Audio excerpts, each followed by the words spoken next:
অসম্ভব, এই মেয়ের সাথে আমি সংসার করতে পারবো না। এই তুই বাড়ি থেকে বাইরে যা। সারা জীবন আমার সাথেই আপনার সংসার করতে হইব। তুমি বলে জোরে কথা বলতে পারো না বকুল? তখন আম্মাই শিখাই দিছে দেখে আমি তখন আস্তে আস্তে কথা কইছি, অভিনয় করছি। করছি আব্বা, অনলাইনে অর্ডার দিছি বাগানের ফুল, হাতে পাইছি প্লাস্টিকের ফুল। দাও ওযু করে নামাজ পড়ো। নামাজ কেমনে পড়বো? সত্যি করে বলো তো তুমি কেন নামাজ পড়তে যাইতেছো না? ধরা যখন পড়ে গেছি আর মিথ্যা বলবো না।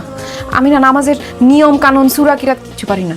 তুমি নামাজের সূরা কিরাত নিয়ম কানুন কিছুই পারো না? আসলে অনেক ছোটবেলায় মুক্তবে গিয়ে পড়ছিলাম তো, কিছুই আমার মনে হয়। এই ভালো কথা, তুমি না আমারে টেলিফোনে বলছো তুমি কোরআন তেলাওয়াত করতে পারো। মিথ্যা কথা বলছি। তুমি আমার মিথ্যা কথা বলছো না? আমি তোমার উচিত শিক্ষা দেবো, দেখো।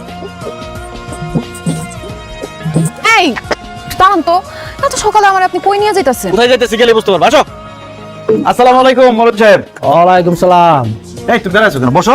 ও মা, এখানে বাচ্চারা আরবি পড়া শিখতেছে, না আমি বলতে কারণ তুমি সূরা কিরাত নামাজের নিয়ম কানুন কিচ্ছু জানো না। অসম্ভব।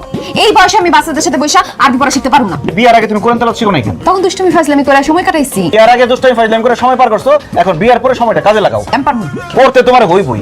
কি কোস মা, তোমার বউ কোরআন তেলাওয়াত করতে পারে না? না হুজুর, একদম কিচ্ছু পারে না। আসো বসো এখানে, শুনো শিক্ষার কোনো বয়স নাই। এই তুমি কিন্তু বেশি বাড়াবাড়ি করতেছো। বাড়াবাড়ি তো তুমি করতেছো। তো এখন যদি পড়তে না বসো এর সাথে এই ব্যাট দিয়ে বাইরে একদম চাপা আচ্ছা, দিলাম।